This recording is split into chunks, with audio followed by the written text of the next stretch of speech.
नमस्कार दोस्तों, welcome to EMRS पाठशाला। आज मैं आपके लिए लेकर आई हूँ teaching aptitude EMRS PGT tyre 1 year 2023 के प्रीवियस ईयर क्वेश्चन। तो चलते हैं आज के पहले क्वेश्चन की तरफ। Question number 1 is effective teaching bye and large is a function of. ठीक है, तो आपको बताना है कि जो इफेक्टिव टीचिंग होती है वो किसका फंक्शन होता है। ठीक है, a option is teachers positive attitude toward teaching, b is teachers ability to make student learn, c is teachers honesty and d is teachers scholarship. ठीक है, तो अगर मैं इफेक्टिव टीचिंग की बात करूँ तो जो सबसे ज़्यादा किसका फंक्शन होता है, teachers ability to make student learn. ठीक है, कि टीचर्स की एबिलिटी कैसी या कैसे वो बच्चों को क्या कर पा रहा है, लर्न करवा पा रहा है, यही क्या होता है इफेक्टिव टीचिंग का सबसे बड़ा फंक्शन। ठीक है, तो जो करेक्ट आंसर रहेगा इसके लिए वो क्या रहेगा, b, teachers ability to make student learns.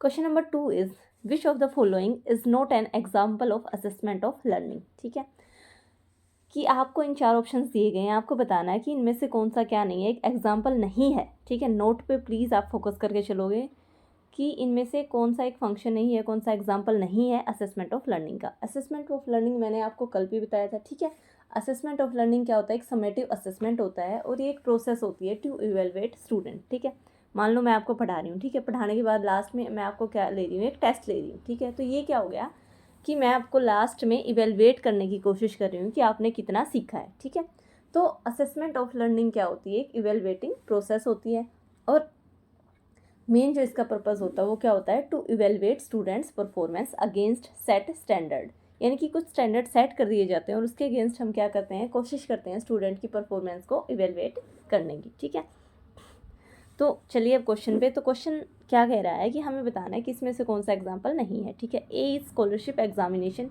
यही क्या रहेगा करेक्ट आंसर। स्कॉलरशिप एग्जामिनेशन क्या नहीं होता, एग्जाम्पल नहीं होता असेसमेंट ऑफ लर्निंग का। ठीक है, बाकी के ऑप्शंस देख लेते हैं। B is anecdotal records.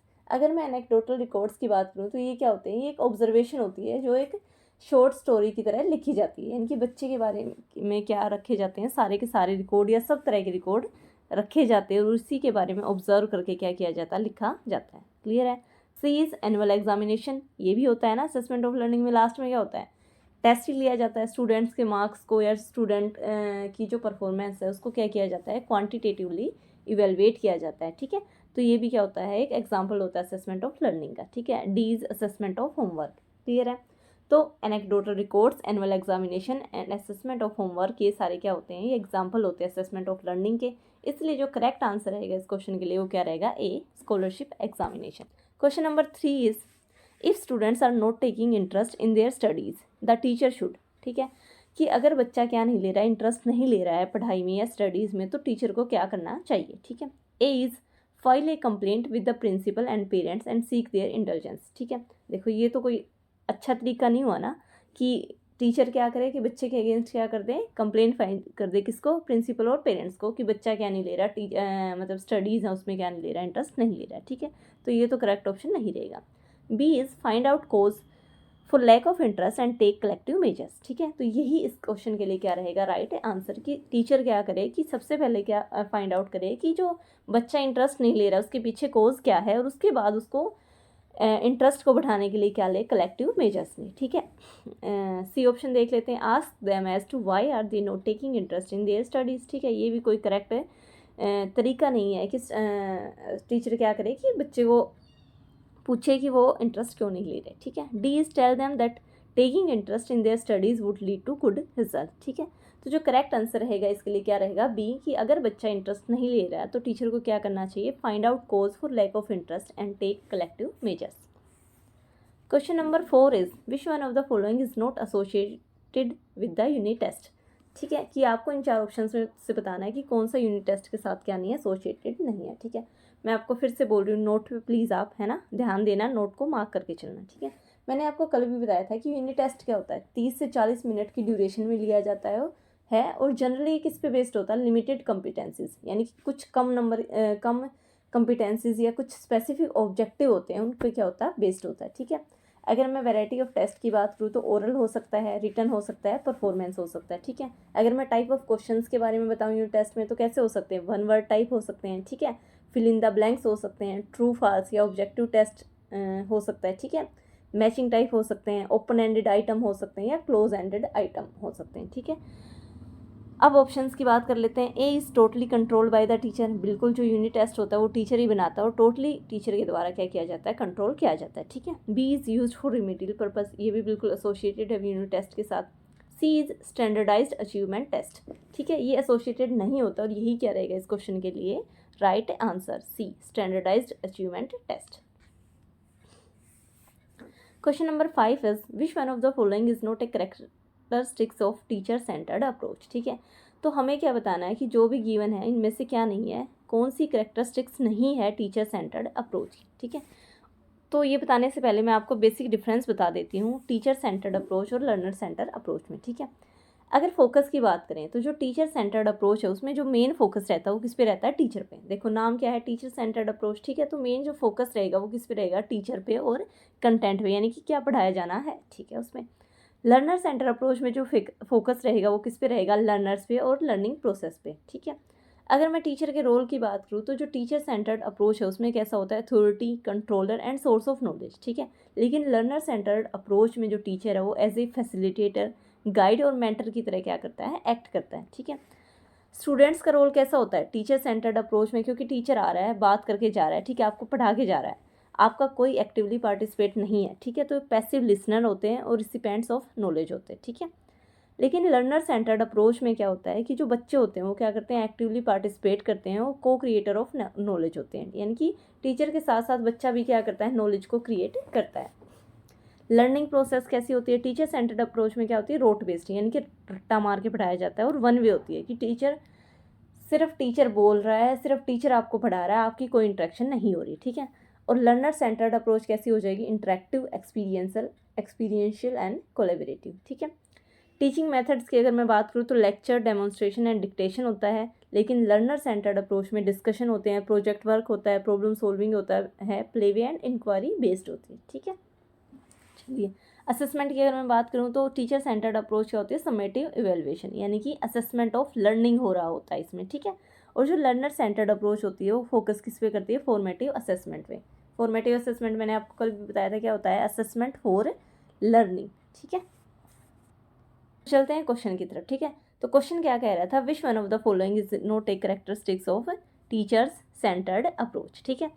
A option is enough scope for discussion and debate is available. आप मुझे बात बताओ, अगर डिस्कशन और डिबेट के लिए स्कोप अवेलेबल होगा, यानी कि अगर पूरा वो मिल पा रहा है, तो ये क्या होगी, एक लर्नर सेंटर्ड अप्रोच होगी, ठीक है। तो यही क्या रहेगा इस क्वेश्चन के लिए राइट आंसर, क्योंकि क्या पूछा गया है, not a characteristics of teacher centred approach, क्योंकि अगर डिस्कशन के लिए या डिबेट के लिए स्कोप दे दिया तो ये क्या हो जाती है, एक लर्नर सेंटर्ड अप्रोच, ठीक है।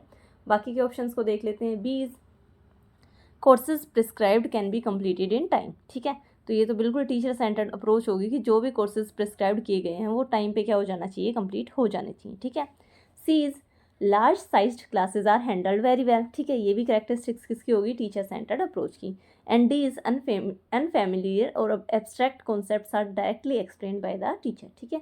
तो जो बी सी एंड डी है वो क्या है, टीचर सेंटर्ड अप्रोच की क्या है, कैरेक्टरिस्टिक्स हैं, इसलिए जो राइट आंसर रहेगा, जो करेक्ट आंसर रहेगा वो क्या रहेगा, enough scope for discussion and debate is available. Question number 6 is Mohan can now think in terms of propositions and deal with propositions instead of objects. He deals with sum total of possibilities rather than empirical situation. He takes final step towards versatility in thoughts. Mohan is at which stage of Piaget's model? ठीक है, कि मोहन है, ठीक है, वो क्या कर पा रहा है, प्रोपोजिशंस के बारे में सोच पा रहा है इंस्टेड ऑफ ऑब्जेक्ट, यानी कि अगर एक सामने जो चीज़ है उसके अलावा वो आइडियाज़ के बारे में या कोई स्कीम्स के बारे में, प्लान ऑफ एक्शन के बारे में क्या कर पा रहा है, सोच पा रहा है, ठीक है। He deals with the sum total of possibilities, यानी कि और वो क्या कर पा रहा है, डील कर पा रहा है कि क्या क्या पॉसिबिलिटीज़ हो सकती हैं rather than the empirical situation, ठीक है। तो हमें बताना है कि जो मोहन है वो प्याजे की कौन से स्टेज पे है, ठीक है। तो सबसे पहले मैं बात कर लेती हूँ, जो जीन प्याजे थे वो क्या थे, स्विट्ज़रलैंड बोर्न साइकोलॉजिस्ट थे, ठीक है। इन्होंने क्या बोला था, बच्चों को क्या बोला था, लिटिल साइंटिस्ट, और ये मेनली जाने जाते हैं अपनी थ्योरी के लिए, थ्योरी ऑफ कोग्निटिव डेवलपमेंट, ठीक है। इन्होंने क्या किया था, 4 स्टेजेस दी थी उसकी डेवलपमेंट की, ठीक है। वो 4 स्टेजेस क्या क्या थी, पहली जो स्टेज थी वो क्या थी, सेंसरी मोटर, ठीक है। जो सेंसरी मोटर स्टेज होती है उसमें जो बच्चे की एज होती है वो 0 से 2 साल होती है, ठीक है। अब जो सेंसरी मोटर स्टेज होती है उसमें जो बच्चा होता है वो एक्शन एंड सेंसेस के थ्रू सीखता है, ठीक है। और ऑब्जेक्ट परमानेंस आ जाता है उसके बिहेवियर में। यानी कि मान लो आपने बच्चे को क्या दिया, खिलौना दिया, ठीक है, खिलौना दिया और उसके बाद उसके आगे से हटा दिया, ठीक है, तो वो उस खिलौने के लिए क्या करता है, सर्च करता है कि उसे पता है कि हाँ उसको खिलौना दिया गया था, तो ऑब्जेक्ट परमानेंस आ जाती है स्टेज पे। जो सेकंड स्टेज होती है वो होती है प्री ऑपरेशनल स्टेज, ठीक है, जो एज होती है बच्चे की, इसमें क्या होती है 2 से 7 साल, ठीक है। अब जो प्री ऑपरेशनल स्टेज है इसमें बच्चा क्या होता है, ईगोसेंट्रिज्म होता है, उसके अंदर सिंबॉलिक थॉट्स आने लगते हैं, ठीक है, इरिवर्सिबिलिटी होती है और प्री गैंग एज स्टेज होती है, ठीक है। तीसरी स्टेज होती है कंक्रीट ऑपरेशनल स्टेज, जो कि 7 से 11 साल के बच्चे की होती है। और जो कंक्रीट ऑपरेशनल स्टेज होती है इसमें बच्चा क्या करता है, लॉजिकली सोचने लगता है, ठीक है, कंजर्वेशन आ जाता है, रिवर्सिबिलिटी आ जाती है, ठीक है, सीरिएशन आ जाता है, यानी कि आप उसको कुछ भी दोगे तो वो सीरीज में लगा देता है, ठीक है, क्लासिफिकेशन करना सीख जाता है और इंडक्टिव थिंकिंग आ जाती है, ठीक है। अब कंक्रीट ऑपरेशन में बच्चा क्या सीख जाता है कि मान लो आपने उसको क्या दिया, पानी दिया, ठीक है, पानी दिया और पानी को आपने क्या क्या डिफरेंट डिफरेंट कप में डाल दिया, ठीक है, तो अब उसे पता है कि एक गिलास पानी चाहे वो किसी भी कप में डाल दे, बड़े में छोटे में, लेकिन पानी का जो वॉल्यूम है वो क्या रहता है, सेम रहेगा, ठीक है। और जो लास्ट स्टेज होती है वो क्या होती है, फॉर्मल ऑपरेशनल स्टेज, जो 11 साल के ऊपर के बच्चे को आती है, ठीक है। इसमें generally abstract hypothetical and scientific thinking आ जाती है, ठीक है। यानी कि बच्चा क्या सीख जाता है, एब्स्ट्रैक्टली थिंक करना सीख जाता है, यानी कि बिना सामने जो चीज़ नहीं है उसके बारे में, आइडियाज़ के बारे में या फ्यूचर के बारे में क्या कर पा रहा है, सोच पा रहा है, ठीक है, अलजेब्रा को सोल्व कर पा रहा है, ठीक है, ये सारी स्टेज। तो अब हम आते हैं अपने क्वेश्चन पे। तो मोहन क्या कर पा रहा था, यानी कि आइडियाज़ के बारे में या जो भी पॉसिबिलिटीज़ हैं उनके बारे में क्या कर पा रहा था, सोच पा रहा था, ठीक है। तो ये कौन सी स्टेज पे है, तो इसके लिए जो करेक्ट आंसर रहेगा वो क्या रहेगा, B, formal operational stage. Question number 7 is the assure model of integration of ICT in the learning process has the components, ठीक है। तो जो assure model of integration of ICT है लर्निंग प्रोसेस में, उसमें क्या क्या कंपोनेंट्स होते हैं, ठीक है। तो पहले हम एश्योर मॉडल की बात कर लेते हैं। देखो एश्योर मॉडल में जो ए होता है वो किसके लिए होता है, analyse learner, S stands for state objectives. जो नेक्स्ट एस होता है वो किसके लिए होता है, select media and materials, U is for utilise media and material, R is for require learners participation and E is for evaluate and revise, ठीक है। तो ए से क्या होता है कि लर्नर को एनालाइज करना है, उसके बाद ऑब्जेक्टिव स्टेट्स करने हैं, उसके बाद हम क्या करते हैं, सेलेक्ट मीडिया एंड मटेरियल, उसके बाद जो मीडिया एंड मटेरियल को सिलेक्ट किया उसको यूटिलाइज करना है, और लास्ट में क्या चाहिए, रिक्वायर लर्नर्स पार्टिसिपेशन और फिर इवेलुएट एंड रिवाइज, ठीक है। तो जो करेक्ट आंसर रहेगा इसके लिए क्या आ जाएगा, C, analyse learner, state the objectives, select the media and materials and evaluate, ठीक है। अगर मैं ए ऑप्शन की बात करूँ तो इसमें क्या था, एनालाइज द कंटेंट, ठीक है, ये तो रॉन्ग हो गया क्योंकि एनालाइज हमें किसको करना है, लर्नर्स को, ठीक है। अगर मैं बी की बात करूँ, analyse the learner, state the aim, state the aim नहीं होता, स्टेट द ऑब्जेक्टिव्स होता है, ठीक है। अगर मैं डी ऑप्शन की बात करूँ तो फर्स्ट ही क्या है, एक्टिविटी, ठीक है, एक्टिविटी नहीं होता, इसलिए इसका जो राइट आंसर रहेगा वो क्या रहेगा, C, analyse learner, state the objectives, select the media and materials and evaluate. Question number 8 is which characteristics does not belong to adolescence stage, ठीक है। तो हमें क्या बताना है कि जो adolescence stage है उससे कि इन चारों में से कौन सी characteristics है वो belong नहीं करती, ठीक है। तो सबसे पहले मैं आपको बता देती हूँ कि जो adolescence stage होती है उसकी क्या क्या क्या होती हैं, characteristics होती हैं, ठीक है। सबसे पहली करेक्टरिस्टिक्स होती है रैपिड फिजिकल ग्रोथ, ठीक है। तो जो अडोलसेंस स्टेज होती है उसमें क्या होती है कि जो बॉडी की स्ट्रक्चर है, हाइट है, उसमें क्या आता है, सडन चेंज आता है, ठीक है। और क्या होती है, सेक्सुअल मैच्योरिटी भी आती है, ठीक है। दूसरा, इमोशनल इंस्टेबिलिटी, यानी कि जो ये अडोलसेंस का पीरियड होता है, ये पीरियड होता है इंटेंस इमोशंस का, यानी कि जो बच्चा होता है उसको क्या आती है, anger, excitement, Joy, fear and love, ये इंटेंस इमोशंस आते हैं, ठीक है। इंटेलेक्चुअली डेवलपमेंट होती है इस एज में, क्या होती है, सोशल अवेयरनेस आती है, यानी कि जो भी highly criticals of social evils and justice, यानी कि उसमें आइडियलिज्म आ जाता है, मोरल रिस्पॉन्सिबिलिटी आती है इस स्टेज में, ठीक है। पीयर ग्रुप लॉयल्टी की जो ये स्टेज होते हैं इसमें क्या होता है कि बच्चे के मन में क्या होती है, पीयर ग्रुप जो भी फ्रेंड सर्कल होता है उसके प्रति क्या होती है, बहुत ज़्यादा लॉयल्टी होती है, ठीक है। डिज़ायर फॉर इंडिपेंडेंस, यानी कि बच्चा क्या चाहता है इस एज में, इंडिपेंडेंस चाहता है कि खुद ही सारे जो डिसीजंस है उसके वो खुद ही ले, कहीं भी वो आ जा सकता है, ऐसी फ्रीडम चाहिए उसे, ठीक है। और क्या होता है, इंटरेस्ट इन अपोजिट सेक्स, ठीक है, कि जो अडोलसेंस स्टेज होती है उसमें बच्चा क्या करता है, इंटरेस्ट होता है अपोजिट सेक्स में, ठीक है। तो अब हम देख लेते हैं, मैंने कुछ करेक्टरिस्टिक्स बताई, अब हम ऑप्शंस को देख लेते हैं।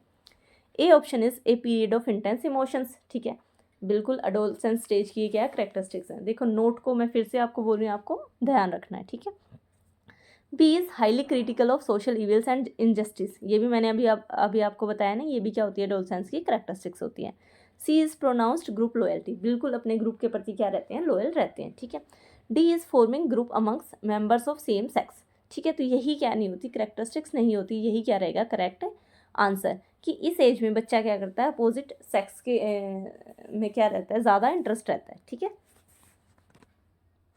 Question number 9 is what should not be a role of a teacher in the construction of knowledge by students, ठीक है।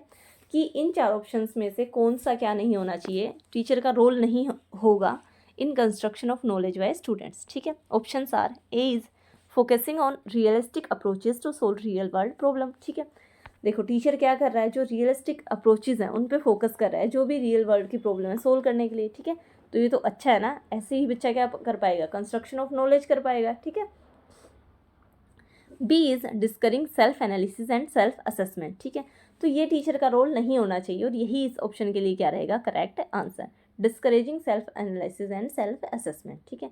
बाकी ऑप्शंस को देख लेते हैं। C is being sensitive to the previous experience of each and every student in the class, ठीक है। देखो अगर टीचर क्या है, सेंसिटिव है कि बच्चे का प्रीवियस एक्सपीरियंस क्या है, हर एक स्टूडेंट का है ना, कि वो कैसे सीख पा रहा है, तो इससे क्या होएगा, टीचर को बहुत हेल्पफुल रहेगा कंस्ट्रक्शन ऑफ नॉलेज।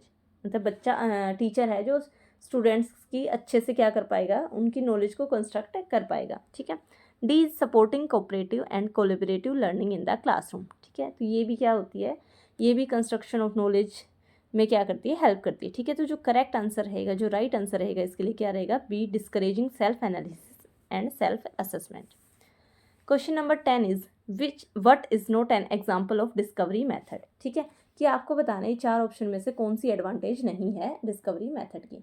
अगर मैं डिस्कवरी मेथड की बात करूं तो सबसे पहले ये एक learner centred and activity based approach है, ठीक है। ये जनरली इंकरेज करता है इंक्वायरी को, क्रिएटिविटी को, रीजनिंग को एंड इंडिपेंडेंट लर्निंग को, ठीक है। और जो रोल होता है टीचर का, वो एक्ट एज ए गाइड और फैसिलिटेटर की तरह एक्ट करता है टीचर, ठीक है। अगर मैं बात करूँ तो जो डिस्कवरी मेथड होता है वो हायर क्लास जो स्टूडेंट होते हैं उनके लिए क्या होता है, ज़्यादा सूटेबल होता है। क्यों? क्योंकि जो हायर क्लास स्टूडेंट्स होते हैं उनमें क्या होती है, एब्स्ट्रैक्ट थिंकिंग आती है और इंडिपेंडेंट इंक्वायरी स्किल्स होती हैं, ठीक है। यानी कि बच्चा जब बड़ा होता है तो वो क्या कर पाता है, एब्स्ट्रैक्टली थिंक कर पाता है और इंक्वायरी बेस्ड स्किल उसमें डेवलप हो जाती हैं, ठीक है। तो हमें क्या बताना है, what is not an advantage of discovery method, ठीक है। तो ऑप्शंस देख लेते हैं। A is it provides training to prepare students for life, ठीक है। बिल्कुल ये एक एडवांटेज है डिस्कवरी मेथड की, कि ये बच्चों को क्या करता है, प्रिपेयर करता है, प्रोवाइड करवाता है training to prepare students for life, ठीक है। B is it develop self confidence and self reliance, ये भी बिल्कुल ठीक है, एडवांटेज है डिस्कवरी मेथड की। तो जो करेक्ट ऑप्शन रहेगा वो क्या रहेगा, C, this method is suitable for the students of lower classes, ठीक है। ये जो मेथड है लोअर क्लास स्टूडेंट्स के लिए क्या नहीं रहता, सूटेबल नहीं होता, क्योंकि इस एज में बच्चे के पास एब्स्ट्रैक्ट थिंकिंग नहीं होती और इंडिपेंडेंट इंक्वायरी स्किल्स भी नहीं होती, ठीक है। D is it develops scientist quick and critical attitude among students, ठीक है। ये भी करेक्ट है, ये भी एडवांटेज है, ठीक है। तो ए, बी एंड डी क्या होती है, डिस्कवरी मेथड की एडवांटेज होती है। हमसे पूछा गया था क्या एडवांटेज नहीं है, तो करेक्ट ऑप्शन रहेगा सी। दोस्तों ये था आज का सेशन, मिलते हैं नेक्स्ट वीडियो में। अगर वीडियो पसंद आए तो प्लीज़ लाइक करें, सब्सक्राइब करें और बेल आइकन को प्रेस करें। मिलते हैं नेक्स्ट वीडियो में, तब तक के लिए keep studying and keep smiling.